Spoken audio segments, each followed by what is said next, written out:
Meta AI is the personal AI to help you with whatever you need. Plus, it meets you where you are. Not only is Meta AI now an app, but it's also on the apps you already know and love: Facebook, Instagram, WhatsApp, and Messenger. Plus the Ray-Ban Meta glasses. It's easy to access wherever you are. So whether you're talking or texting, Meta AI is convenient to use throughout your day. Experience our newest AI that's tailored to you by downloading the Meta AI app. Try the Meta AI app today on the Apple App Store and Google Play.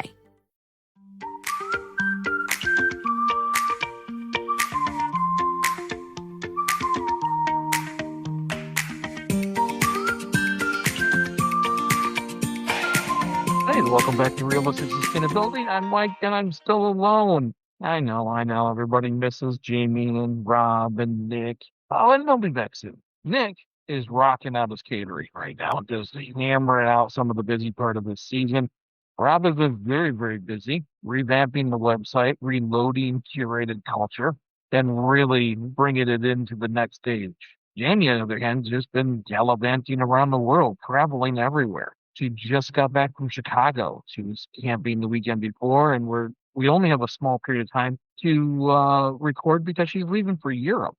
Yeah, Germany, Austria, Switzerland, all kinds of fun places. And no, she doesn't just leave me every time. The Chicago trip was with Grayson, our son, and his one of his closest friends' birthday was part of that trip, and they were asked to go along.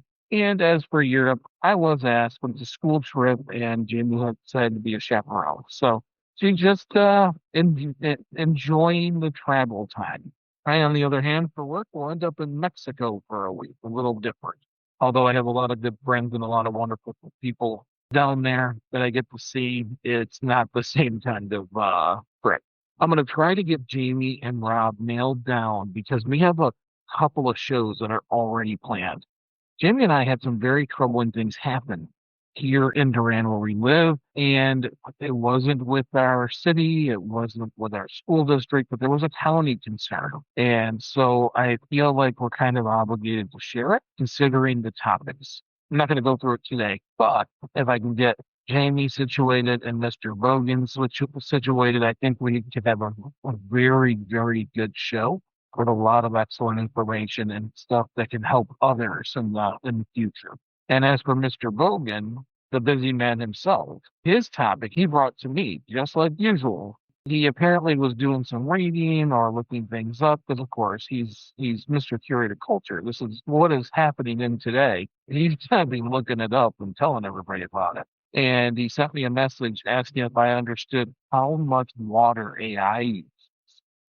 And I knew it was a lot, but it just looks like it can turn into a show. So he wanted to look into having a thirsty machines discussion.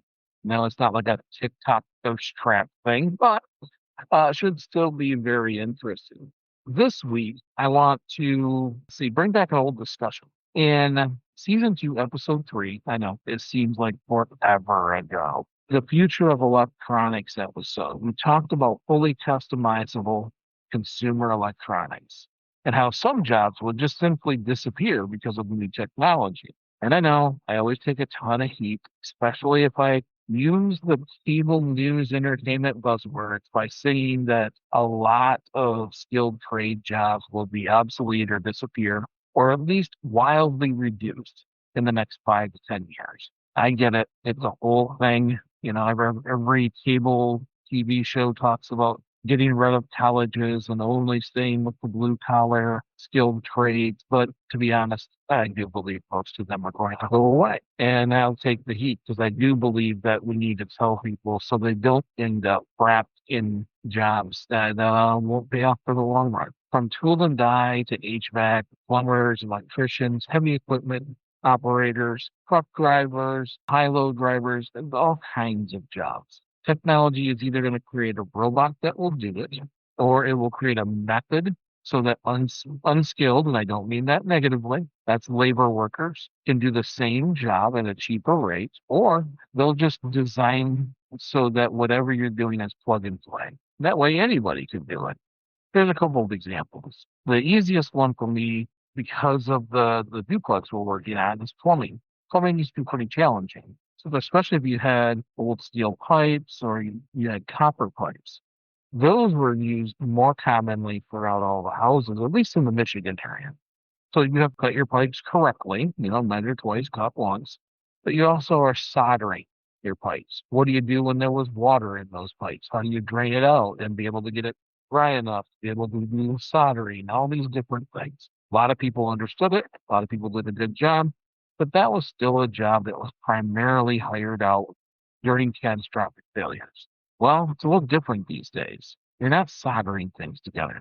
You're cutting plastic pipe called PEX, and then you're pushing, physically using your hands just to push a shark pipe fitting on. You have these little hand tools that cost a couple of bucks, and I know they're a little pricey, but they are, once you own it, you own it. And you can connect your shark pipe fittings to your plastic plumbing and couple that with a YouTube video, and you can pretty much replumb a home yourself. That is very, very different than what it used to be. Now, where it used to be about 10% of people could do their own plumbing, we're probably creeping up to 50 or 60%. And then that's just people who have the confidence to try. It won't take long before that starts to creep into the 80 to 90%. So will you still use a plumber? Absolutely. Will they still charge 3 times as much? Absolutely. But less people are going to call. That job is slowly dwindling away because new technology has made it so any of us can do plumbing. Now the only people who call are the ones who don't want to. That's very, very different. In the past, you simply couldn't. Now it's just who doesn't want to. And the same thing happens with all those other jobs. From automated vehicles, no matter how hard you fight them and you want to yell about them, they're going to happen. To 3D printing houses for Habitat for Humanity. Sections of the house are now automated. You don't have to actually hire builders. And pretty soon, I've even seen drywall machines that come in, set up the drywall, put the majority of it in, and a person only has to come in afterwards and seam and fix any small areas before they finish. So you're seeing less and less of those labor jobs being something that is prominent for the future. Technology will create simplified products that most people can do themselves. They can solve their own problems. There will be a few people who still seek help. They're going to be the people who have such a limited circle around them, they actually have to hire someone. Remember, if you have a bunch of friends, we all have different skills. There's times that I show up. When you want something done on a computer, I'm the one who's there. Or my buddy Mike, you want something else fixed, he shows up. Joe, there's your plumber. Either way, that's how that works. But there's always still going to be a few, like I just said, a couple of people who don't want to, or the very small amount who can't. No matter how many times you go into Best Buy, there's still one person standing up at the Geek Squad counter trying to get a virus removed. But that's becoming more and more scarce. So these jobs, these skilled trade jobs, are going to slowly dissipate as things become more plug and play and easier to do. You don't always need a professional. All of this to say, in that last episode, we talked about the transition from perceived complexity to plug and play repairs and upgrades. In the future of electronics show, we talked about easy upgrade processes where an electronic device stays intact. You keep your frame, you keep the outer shell, you keep a lot of those materials that we would not necessarily recycle. And then you only replace other portions, from the boards on the side to the screen on the outside. Things that can be done pretty darn easily ourselves. And so we're not constantly throwing away full televisions just to buy another one. Today is one of the first times I've started to see this interchangeability, the simplified process in the market. Last week, I looked online at something called Slate Automotive. It's a beautifully simple electric vehicle. First thing, this is not a sponsored ad. They are not paying me to say any of this. I have just recently come across the product and did a little bit of research so that I can see how it connects to the things we were talking about on that episode. It seems to be the first step of falling in line with that interchangeability. And so, since we're talking about how it connects to the future, I just wanted to put it on a show so we can talk about it. And this way I can kind of show you all it's starting to appear. Slate is a low cost, low frills electric truck that is fully customizable from hand crank windows, which by the way, you can get power windows, to the full Blazer style conversion kits. You can customize a Slate truck or transportation, I'll say, because it can be more than just a truck, even though you bought the truck, so that it fits you perfectly. The Slate pickup, which is the base model of all of their vehicles, is sold as a basic all EV transportation vehicle that you can buy for less than $20,000 after the tax incentives in the United States. Because currently here we get $7,500 if we buy a qualified newly purchased EV vehicle. So my guess is that Slate will set the price somewhere around 27 or 99. So their marketing still applies. Now, this is a few $1,000s cheaper than the Nissan Leaf, which is one of the more inexpensive EVs you can buy, except for the Slate is easily upgradable. When you buy your Leaf, that's the car you have. You can't exactly do major changes very easily. Mostly, if you want to change the stereo, you better get a professional. Where in Slate, things are kind of snap in, plug in. They have spaces where you can just buy certain things that go in those spots. You can upgrade your vehicle little by little down the road. Plus, I learned that many dealers currently advertise a price for the car with the $7,500 already removed. They have you sign paperwork. Yeah, I have a family member who went out to buy a vehicle and found out during the purchasing process when he signed off the tax rebate that the price that they had received included having that $7,500 sent to the dealership, not to him. So that means that the price you're seeing is after everything, and they're handling it for you. So keep that in mind. I want to focus on when Slate comes out, how simplified the customization is. The base model pickup can grow with you and your family. The truck can be converted into a four-seater SUV, a hatchback slash fastback style thing, or even like an open airbag with the back seats, like a Bronco or a Wrangler. It has color wrap options, tons of exterior accessories. That's your roof racks, different kinds of bumpers, rear tire carrier, towel racks, wheel options, interior options, all that kind of stuff.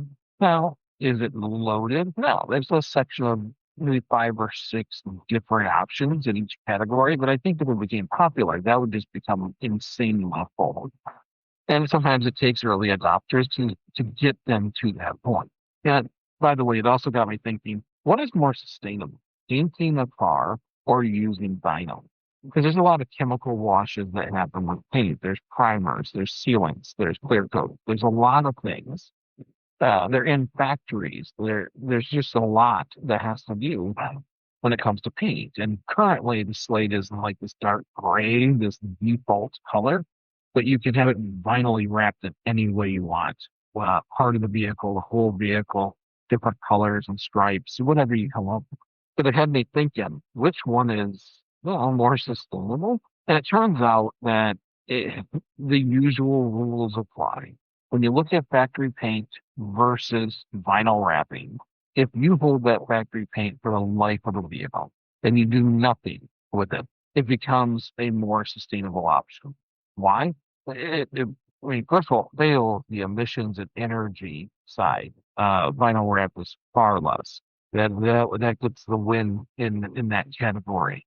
As for chemicals and VOCs, they both are bad. Vinyl is PVC, it's plastics. But the production plants and all the stuff that you do with painting, I'd give it a marginal win for vinyl wrap. But as for lifespan, you get the lifespan of the vehicle, like maybe 20 years of well-sealed paint without major issues. Where vinyl wrap is about 5 to 7 years before it starts to look pretty bad. The impact of waste, well, vinyl's actually quite high. You switch it out more often, which means you're constantly wasting material. Where you paint the vehicle once and never paint it again, the lifespan of it is the full length of the vehicle. Then you're done. You're done creating and wasting and all that fun stuff.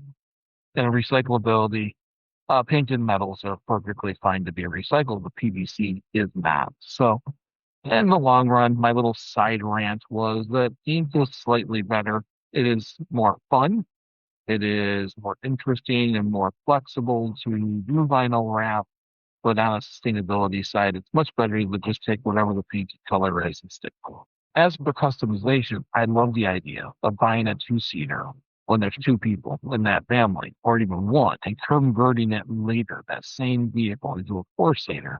Because what that will do is allow you to keep the vehicle. How many times have we gotten rid of vehicles in our lifetime because our family outgrew it, because there was other things, other outside factors that made us get rid of that vehicle?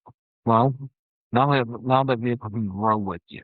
You can update just about anything without losing it. So you can add more speakers. Let's say you bought the vehicle and you had one speaker, it's playing from your phone and the best you can do. But later on, over Christmases and birthdays, people bought you more speakers. You could end up with a whole complete surround sound with 5 different speakers inside that vehicle.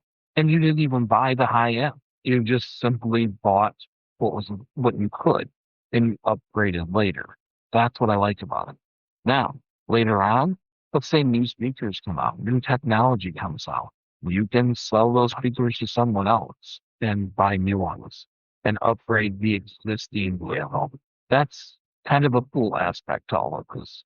To me, this looks like one of the first large item examples of customization that a consumer can purchase, completely upgrade them. If Slate is successful, it will become very, very viable over the next 10 years that we see a whole submarket of used, pre-owned, brand new design equipment that are used to design and personalize your vehicle, make it yourself. I jokingly said to a friend of mine, it's the MySpace of vehicles, except for you hope it survives longer.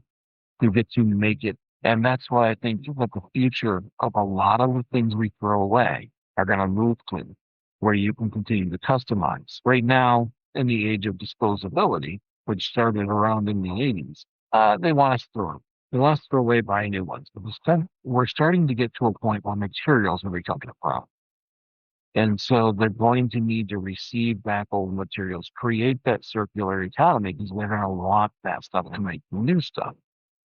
Plus, when it comes to things like this vehicle, it won't be long before people like myself start designing things that can be 3D printed, different accessories in the cars that fit our needs. That's going to be a fun part. I'm the science nerd with a room full of 3D printers that would do things like that. Matter of fact, I would nearly start immediately. As soon as I found the first problem that my cup holder just wasn't quite right, I'd make my own in whatever color I thought was cool. What I see from this Lego style product is the easy plug and play availability. That same discussion we've had in the past. Easy to change, easy to replace. You don't throw things away because it can either A, be a backup to something you just bought, or you can sell it to someone else who has it. Again, Slate is new. That stuff is high in the sky down the road as if it became popular. But if it even marginally went, you're going to start seeing this in major car companies, interchangeability between the components. Until someday, our government will likely regulate it like they do cell phone chargers, to where everything plugs in or everything connects the same way. So it doesn't matter what car you have, you can take your accessories and move them around or buy used ones that snap right in place, keeping things out of the dump. There's a lot of things that still work that would work for someone else, but not you, that end up in the dump. That's why we have whole industries of resale markets. It seems like companies are starting to look at simplification as the profit of the future. Complexity is warped. The more simple you can make something, the longer it lasts. And with materials dwindling away, you want the base thing to last. You just got to find new ways to sell stuff, and customization is that way. Now, there could easily be drawbacks. We're talking about an automaker that isn't legacy. It's not a spin-off. This is a new startup in the EV era, and it may not last long. It may not be as popular as many people think it will be. So if it phases itself out in a couple of years, you may lose the ability to customize unless you special build things because it just won't be in the market. It doesn't really tell you how service works, what happens when the single engine goes bad. You have two different sets of batteries. Standard life, which is 150, perfect for around town, or the extended life battery of 240. What happens when those go down? What is the cost of replacement? There's still some things out there that we just simply don't know yet. What I do know is it makes me feel like I was on the right track of how electronics, as we start to reduce the amount of available materials, are going to go. To me, it's an interesting low cost option that moves us closer to interchangeability, where we're looking for in the long run.